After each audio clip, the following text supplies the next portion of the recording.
Halo guys, balik lagi bersama Bang Theo di sini. Kali ini Bang Theo akan melanjutkan cerita Against the Sky Supreme. Buat kalian yang penasaran, langsung saja ya simak video kali ini. Guru akan kembali paling lama 5 hari, kata Tanyun sambil menyentuh singa naga emas yang bersembunyi di dadanya. Singa naga emas diam-diam muncul dari kerah pakaian Tanyun dan berubah menjadi seukuran kucing, melebarkan sayapnya dan muncul di depan Tanyun. Tanyun yang ditutupi oleh jubah dingin napas kura-kura. Secara alami Sen Subing tidak bisa melihat singa naga emas. Baiklah guru, aku mengerti. Sen Subing menjulurkan lidahnya dengan nakal. Hanya di depan Tanyun dia akan menunjukkan sisi seperti itu. Ya, Tanyun mengangguk. Singa naga emas dengan cepat menempel pada Tanyun, melebarkan sayap emasnya dan muncul di kaki Tanyun.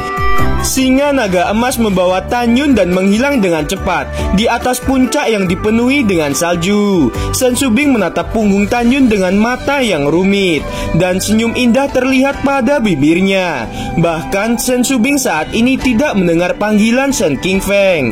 Nona, Sen King Feng berjongkok, dan ketika datang ke Sen Subing merasa lega. Ah, apakah kamu memanggilku? Ya Nona, Sen King Feng berkata. Nona, bawahan ini memiliki sesuatu untuk dikatakan, tetapi saya tidak tahu apakah pantas saya membicarakan hal ini. Tidak masalah, katakan saja. Sen Subing sedang dalam suasana hati yang baik. Nona, bawahan ini merasa bahwa caramu memandang gurumu sedikit berbeda. Sen King Feng tertawa dan berkata, Nona tidak akan menyukai gurumu kan? Tidak, Sen Subing menjentikan kepanikan di matanya yang indah, lalu kembali normal. Dia adalah guruku, bagaimana aku bisa menyukainya? Aku hanya kagum padanya. Apakah kamu yakin mengenai perasaan tersebut? Sen King Feng menyindir. Apakah kamu ingat ketika kamu menciptakan lagu dan tarian itu? Kamu mengatakan bahwa kamu hanya akan menari untuk pria yang kamu cintai di masa depan. Betulkah? Apakah saya mengatakan itu? Di bawah langit yang malam, Sen Subing segera menjelaskan. King Feng, saya akan mengatakan yang sebenarnya. Alasan mengapa saya menari karena guru berjanji kepada saya untuk membawanya pulang ke rumah, dan guru akan menyembuhkan ayahku. Dan guru juga mengatakan akan membuat ayahku bisa berkultivasi lagi. Mendengar ini Sen King Feng menatap, dan tubuh tuanya bergetar hebat karena kegembiraan. Bagus, jika kepala Sen bisa mendapatkan kembali kekuatannya sebelumnya, maka keluarga Sen kita akan semakin kuat. Yah, itu benar. Sen Subing menyipitkan matanya. Jika ayahku benar-benar bisa berkultivasi lagi, itu kabar yang sangat gembira. Salju semakin besar dan besar, dan malam semakin larut. 1 jam kemudian, bayangan hitam turun dari langit dan muncul di Gunung Pangdausian, berjalan menuju Gua Pangsiuan. Siapa lagi orang ini jika dia bukan Tanyun? Apakah tetua ketiga ada di sini? Suara serak datang dari mulut Tanyun, dan tidak ada seorang pun di gua yang menjawab. Tanyun mengulurkan jubah dingin bernapas kura-kura dengan tangan kanannya. Kelima jarinya menjentikan, dan kumbalan kekuatan spiritual melintasi langit yang malam. Saat Tanyun melesat ke dalam gua, ruang di pintu masuk gua bergetar, seolah-olah terbentur gelombang yang melintas. Namun Tanyun dengan mudah menghancurkan penghalang gua, dan kemudian masuk ke gua tanpa jejak. Gua itu ternyata kosong, dan Tanyun duduk seperti di guanya sendiri. Pada saat yang sama, di Gunung Lu Dausian, saudara Lu, ini sudah larut malam. Aku akan kembali dulu, kata Pangsiuan. Baiklah, aku akan mengantarmu keluar, kata Luwu. Kita perlu waktu untuk menangani masalah Sen Subing. Saudara Pang, tolong berhati-hatilah di jalan. Baiklah, selamat tinggal. Pangsiuan menginjak pedang terbang dan menghilang ke langit bersalju. Pada saat ini, Pangsiuan dalam suasana hati yang sangat baik. mengenai Sen Subing dia tidak peduli. Yang dia pedulikan adalah hubungan antara dirinya dan Luwu semakin kuat. Menurutnya bahkan jika Sen Subing tidak mati, cepat atau lambat dia akan dipromosikan menjadi tetua gerbang abadi Danmai. Pada saat itu terjadi, Luwu harus menjadi kepala gerbang dalam. Seperti angin musim semi, Pang Shiyuan menyanyikan lagu kecil hampir sepanjang perjalanan kembali ke Gunung Pangdausian. Ketika Pang Shiyuan kembali ke guanya, dia melihat penghalang gua sudah rusak. Siapa yang masuk tanpa izin ke rumah gua ini?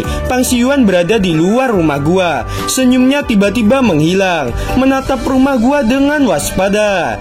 Tetua ketiga, jangan berisik. Orang tua ini datang menemuimu. Kenapa kamu tidak terima? Suara tua yang samar datang dari gua. Orang tua, suaramu sangat asing. Orang tua macam apa kamu itu? Pang Shiyuan masih waspada dengan tatapan yang sangat serius. Lihat betapa pemalunya kamu. Kenapa kamu tidak langsung masuk ke dalam gua? Kata Tan Yun. Pemalu? Pang Shiyuan mendengus dingin di dalam hatinya. Dia tampak tenang, tetapi sebenarnya dia melangkah masuk ke gua dengan waspada. Pang Shiyuan tidak takut musuh datang kepadanya, karena dia tidak memiliki musuh selain Tan Yun.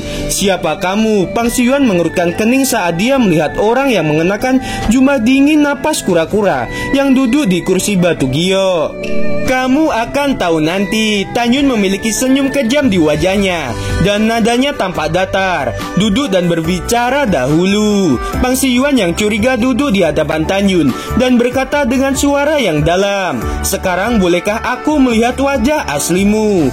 Jangan terburu-buru. Lelaki tua ini ingin mengatakan sesuatu padamu. Kita saling mengenal. Nada lambat Tan Yun adalah siksaan bagi Pang Shiyuan. Perasaan ini sangat tidak nyaman, tetapi Pang Shiyuan tidak tahu kekuatan orang di depannya, dan dia tidak tahu apakah orang itu musuh atau teman.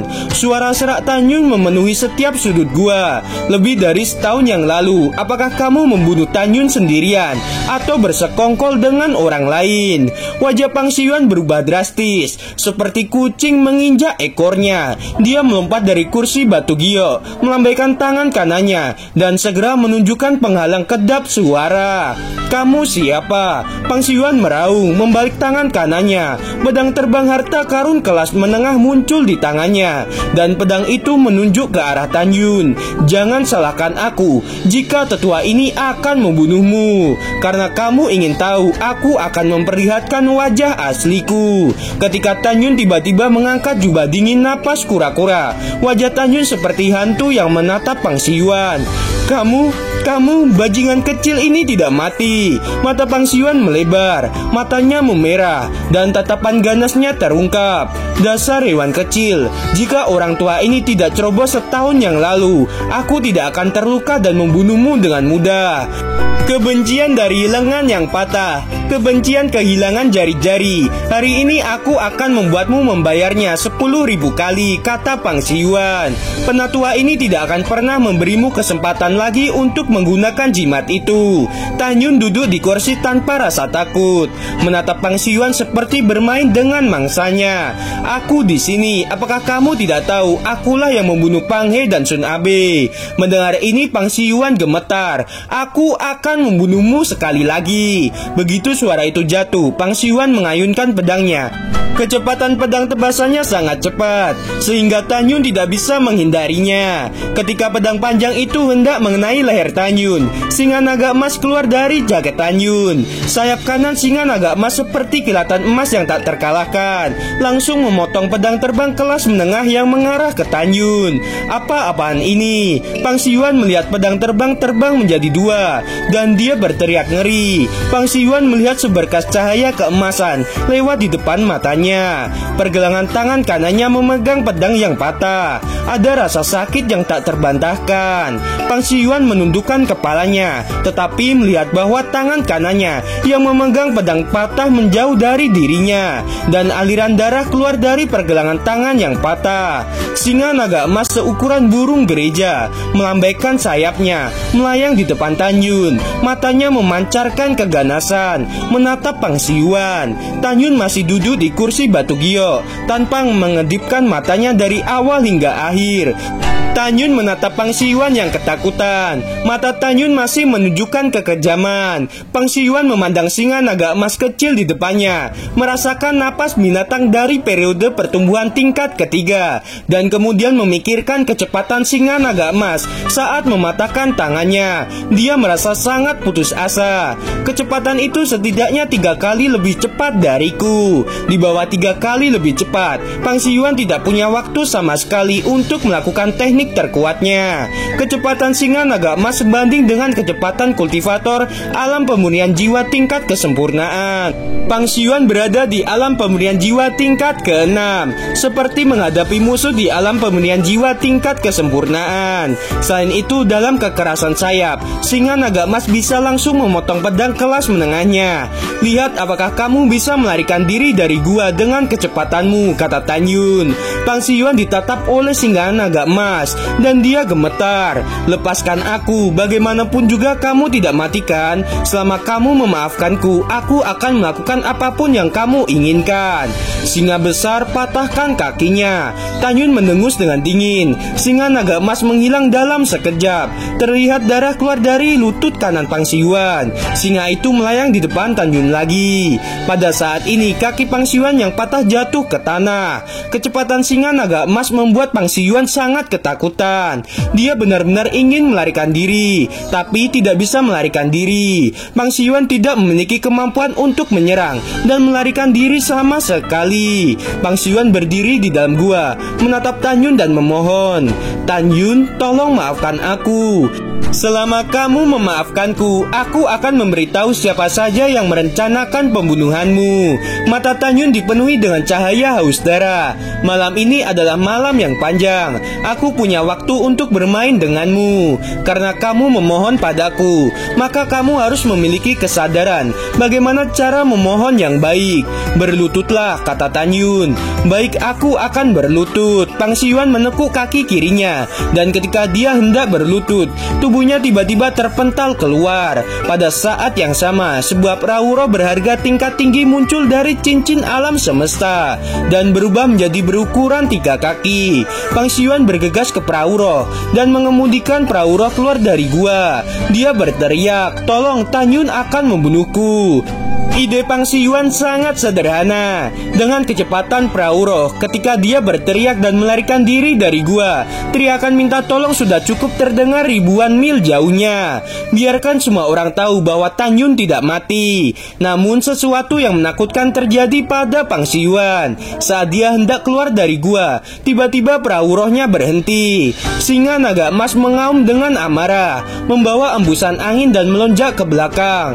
Dalam kepanikan, Pangsi Yuan tiba-tiba menoleh ke belakang dan dengan gemetar berkata, "Monster macam apa itu? Ukuran singa naga emas telah berubah menjadi raksasa setinggi 10 kaki, menggigit ujung perahu roh, dan tubuhnya yang kuat membuatnya dapat menahan perahu roh." Sesaat kemudian, perahu dilemparkan kembali menuju rumah gua lagi. Pangsi Yuan mengeluarkan pedang terbangnya, berbaring di atas pedang terbang dan melesat keluar gua. Di dalam gua, singa naga emas bergegas keluar dari gua dengan sangat cepat, berubah menjadi cahaya keemasan yang besar dan naik ke langit menuju Pangsi Yuan. "Pergilah ke neraka." Pangsi Yuan berbaring di atas pedang terbang dan tangan kirinya berbalik ke arah singa naga emas. Tiba-tiba kekuatan tanah mengisi kekosongan, berubah menjadi gunung setinggi 300 meter dan jatuh keras ke arah singa naga emas. Singa naga emas tiba-tiba berubah menjadi 100 kaki, melambaikan sayap kanannya setinggi 100 kaki dan membawa badai ke arah gunung. Boom! Suara ledakan terdengar. Gunung itu pecah seketika dan singa naga emas bangkit dengan kokoh dari bebatuan yang jatuh di langit. Singa naga emas melambaikan telapak tangannya ke arah Pangsi Yuan yang sedang berbaring di pedang terbang.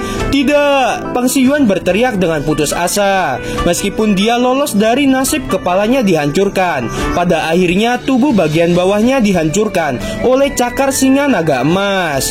Debu berterbangan dan Pangsi Siwan yang kehilangan tubuh bagian bawahnya jatuh ke puncak. "Tolong!" suara Pang Siwan terdengar meminta bantuan. Tiba-tiba Tan Yun muncul di depannya dan menginjak lehernya. Pang Siwan tidak bisa mengeluarkan suara apapun. Tan Yun mengayunkan pedangnya dan memotong lengan kiri Pang Siwan. Di bawah rasa sakit yang luar biasa, mata Pang Siwan melotot dan mata merahnya menunjukkan warna memohon. Dengan lambaian lengan kanan Tan Yun, ruang dalam radius 100 meter sedikit bergetar dan penghalam kedap suara ditampilkan. "Jika aku tidak membawa jimat kelas menengah waktu itu, aku pasti dibunuh olehmu di pagoda ruang dan waktu kelas menengah. Karena kamu, aku mengalami cedera serius yang belum pernah terjadi sebelumnya dan aku hampir mati. Hari ini aku akan membiarkan kamu mencicipi rasa sakit yang aku alami." Tan Yun masih menginjak tenggorokan Pang Siwan dengan kaki kanannya, tidak memberinya kesempatan untuk berbicara. Tiba-tiba gelombang kekuatan spiritual menyembur keluar dari alis Tan Yun dan berubah menjadi ribuan bilah kekuatan spiritual di langit bersalju, seperti sekumpulan ikan emas menutupi Pang Siwan. Sebagai tetua ketiga dari pintu dalam Danmai, Pang Siwan tidak pernah berpikir bahwa suatu hari dia akan mati. Dia melihat bilah kekuatan spiritual yang melayang di atas kepalanya. Matanya penuh permohonan yang dalam. Pang Siwan semakin takut akan kematian. Gimana teman-teman, ceritanya semakin seru bukan? Buat kalian nih ya yang masih penasaran, langsung saja subscribe channel Bang Theo ini. Terima kasih.